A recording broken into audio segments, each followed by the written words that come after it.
아파트 관리비가 500불 정도도 나오거든요. 대지 지분을 온전히 본인이 소유하게 되는 거잖아요. 그만큼 내 부동산 대지와 건물의 가격이 오르는 것 같고요.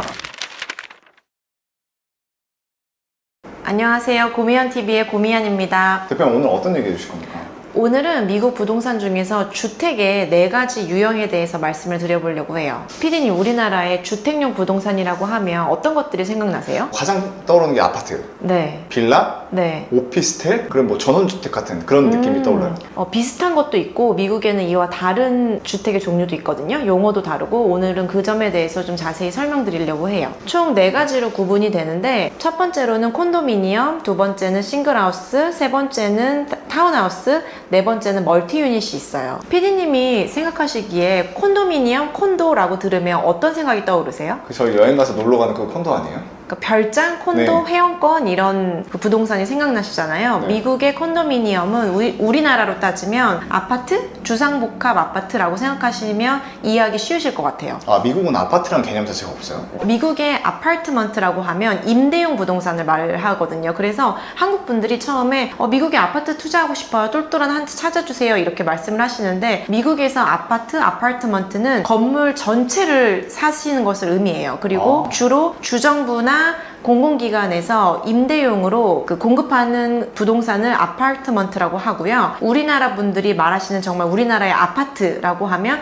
콘도미니엄을 사셔야 합니다. 그러니까 우리나라의 아파트 개념이 미국에서는 콘도미니엄이라고 보면 되겠네요. 네, 맞습니다. 이런 미국의 콘도미니엄은 비즈니스의 중심지, 일자리가 많고 쇼핑센터도 있고 상업용 건물도 많은 그런 다운타운에 공급되는 경우가 많아요. 네. 약간 우리나라로 치면 뭐 번화가, 강남이나 공덕이라든지 직장도 많고 일자리도 많고 교통의 중심지 이런 곳들에 콘도미니엄이 많이 공급이 됩니다. 그럼 실제로 미국에서는 콘도미니엄을 많이 선호하는 편인가요? 미국에서는 주나 지역마다 다른데요. 원래 일반적으로 미국 사람들이 가장 좋아하는 주택의 유형은 아니에요. 하지만 이런 콘도미니엄도 다양한 장점이 있기 때문에 선호하시는 분들이 있어요. 그래서 콘도미니엄의 장점과 단점에 대해서 설명을 좀 드릴게요. 콘도미니엄의 장점은 아무래도 직장이나 일자리와 가깝고 교통의 중심지에 많이 공급되기 때문에 입지가 굉장히 주요 요지에 많이 위치하고 있습니다. 편리하다는 장점이 있고요. 두 번째로는 관리가 편해요. 왜냐면 컨도미니엄은 보통 주택 소유자 협회라고 해서 HOA라는 협회가 있어요. 그 협회가 그 건물 전체를 관리하는 관리 대행사를 고용하게 되어 있어요. 그래서 단점으로는 관리비가 발생은 하지만 공동시설을 관리 대행사들이 다 관리해주기 때문에 굉장히 관리가 편하다라는 장점이 있고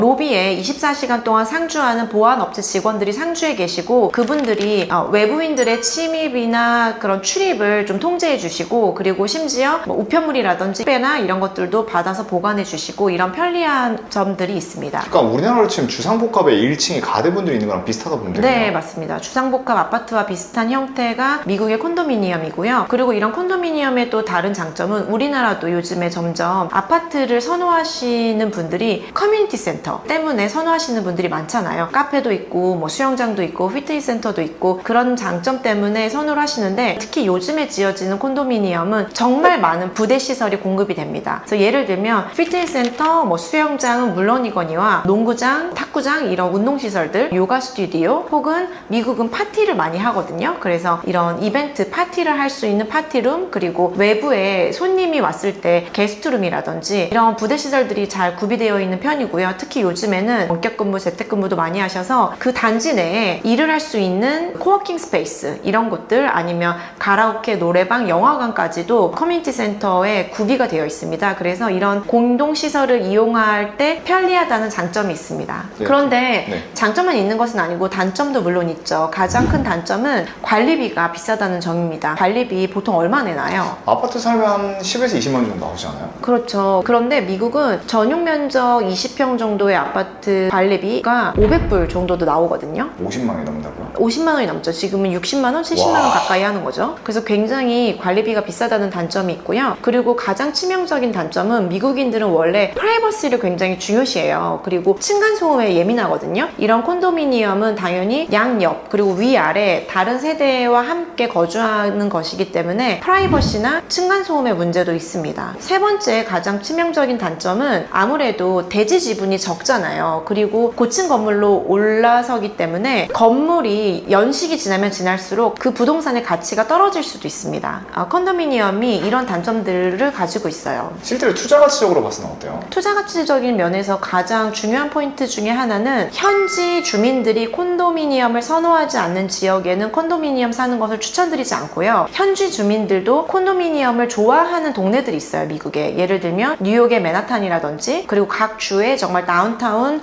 중심지들, 비즈니스 센터라든지, 아니면 하와이 오아후주의 호놀룰루 메트로 지역이라든지, 이런 것들은 70%의 현지인들이 콘도미니엄에 살고 있거든요. 이럴 때는 내가 부동산을 투자했다가 나중에 매각할 때도 이를 사줄 수 있는 현지인들이 많아요. 이런 곳에는 콘도미니엄을 관리가 편하기 때문에 투자하시는 것을 추천드리고요. 하지만 그 동네에서 현지인들이 단독주택을 좋아한다, 이런 지역에는 콘도를 사시면 안 됩니다.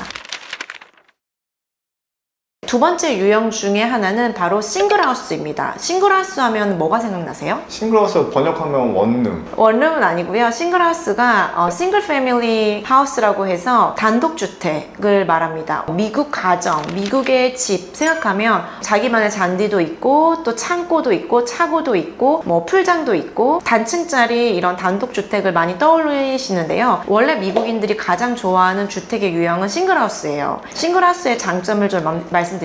첫 번째는 싱글하우스는 대지 지분을 100% 내가 온전히 소유할 수 있다는 장점이 있고요. 그리고 두 번째로는 부동산이 상승할 때 가장 가파르게 상승합니다. 투자적인 가치도 싱글하우스가 가장 매력적이라는 장점이 있습니다. 그리고 세 번째로는 아무래도 내 땅에서 우리 집만 있잖아요. 그렇기 때문에 층간소음이라든지 아니면 프라이버시 문제라든지 이런 것들을 침해받을 위험이 없습니다. 근데 아까 부동산이 상승장일 때 가파르게 오른댔잖아요. 네. 왜 오르는 거예요?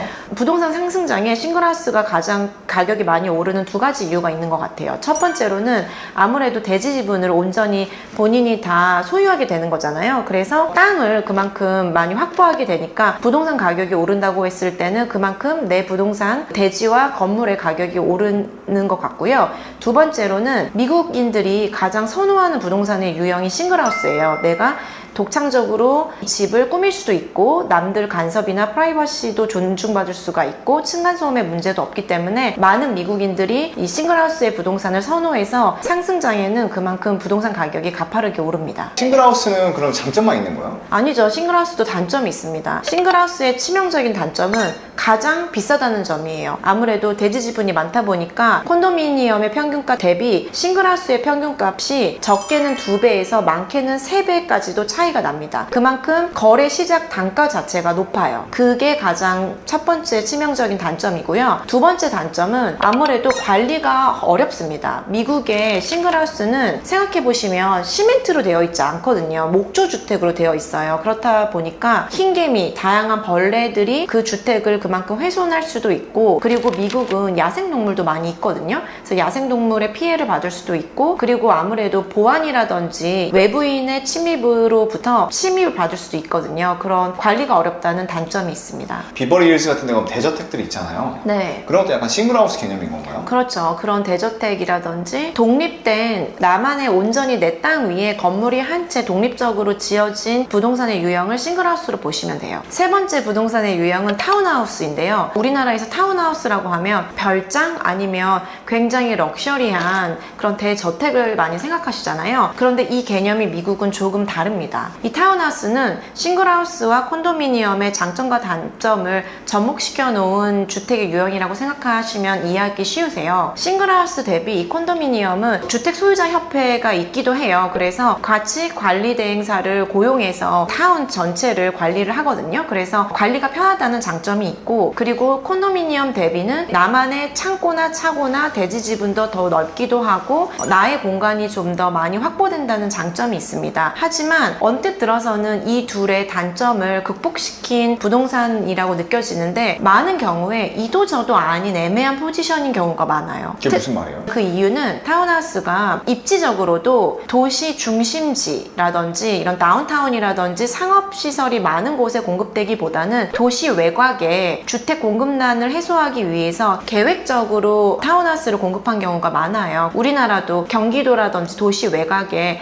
다세대 빌라, 연립 빌라를 많이 찍어내는 경우가 있잖아요. 그래서 타운하우스가 일단 입지적으로 콘도미니엄보다는 떨어질 가능성이 있어요. 특히 문제는 공실이 많이 발생합니다. 그래서 내가 실거주 목적이 아니고 임대차를 한다, 임대를 놓으려고 했다고 하면 임대차가 구해지지 않는 경우가 많아요. 두 번째로 단점은 이러한 타운하우스가 양옆이나 위아래 다른 세대도 존재하거든요. 그래서 완벽하게 프라이버시를 보장받는다든지 층간소음 문제가 해결되지도 않아요. 그래서 많은 경우에 이도 저도 아닌 포지션을 취하는 경우가 많아요. 약간 진짜 우리나라 치면 진짜 빌라 딱 그 개념이라고 보면 되겠네요. 네, 다세대 연립 빌라의 개념으로 생각하시면 됩니다. 마지막 주택 대표적인 유형 중에 하나는 바로 멀티 유닛이에요. 멀티 유닛은 싱글하우스의 변형된 버전이라고 생각하시면 되거든요. 멀티 유닛이라고 하면 피디님은 무슨 생각이 드세요? 이건 아예 떠오르지가 않아요. 아까 싱글하우스에 변형된 개념이라고 했는데 이게 어떻게 변형이 될 수 있지? 네네. 원래 우리나라도 다가구, 상가주택 이런 부동산을 떠올리시면 집주인이 본인의 주거 문제도 해결하면서 또 월세 수익을 올리기 위해서 두 마리 토끼를 잡으려고 다가구를 지으시잖아요. 네. 이 멀티 유닛도 똑같아요. 본인이 원래 처음에 이 대지를 가지고 있었는데 거주 문제도 해결하고 많은 임차인을 넣어서 매달 캐시플로우를 만들고 싶은 거예요. 그 목적 때문에 탄생한 것이 바로 멀티 유닛입니다. 이 멀티 유닛은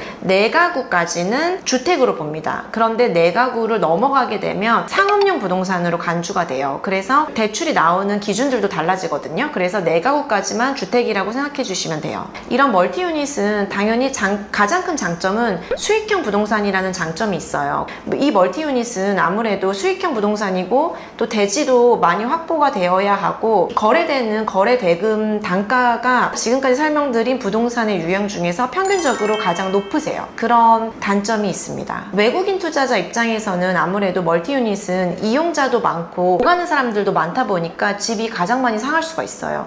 그게 가장 큰 단점 중 하나입니다. 듣다 보니까 제가 개인적으로 궁금한 건데 다 집이잖아요. 네. 근데 우리나라도 아파트랑 이런 문화가 있지만 실질적으로 20, 30대 우리 젊은 세대들이 살 때는 원룸, 뭐 1.5룸 이런 것도 살잖아요. 네. 미국은 그런 게 없나요? 미국도 당연히 있고요. 미국은 좀 용어가 달라요. 원룸이라는 단어는 없고요. 네. 미국에서는 스튜디오라고 하거든요. 우리나라에서 스튜디오 하면 촬영 스튜디오, 영상 스튜디오, 뭐 렌탈 스튜디오 이렇게 생각하시는데 미국에는 원룸이 스튜디오다. 그리고 우리나라의 1.5룸이라고 많이 말씀하시잖아요. 화장실 있고 부엌과 거실과 방이 따로 있는 구조를 미국에서는 원 베드룸이라고 합니다. 그 다음부터는 정말 방 개수에 따라서 2베드룸, 3베드룸 이렇게 나가는 거예요. 아 근데 대표님 마지막으로 궁금한 건데요. 네. 미국은 오피스텔이라는 개념이 없나요? 근무도 하면서 일도 하면서 그리고 주거도 해결하는 형태가 오피스텔이라고 우리나라에서는 하잖아요. 그리고 미국은 정말 오피스는 오피스 아니면 콘도미니엄인 것 같아요. 아 그러니까 미국의 콘도미니엄이 약간 아파트랑 오피스를 다 섞어놨다고 보면 되겠네요. 그렇죠. 네. 네, 오늘은 미국 주택의 대표적인 4가지 유형에 대해서 알아보았는데요. 많은 분들에게 유익한 정보였기를 바랍니다. 앞으로도 재미있는 컨텐츠 많이 준비하도록 하겠습니다. 많은 시청 부탁드립니다.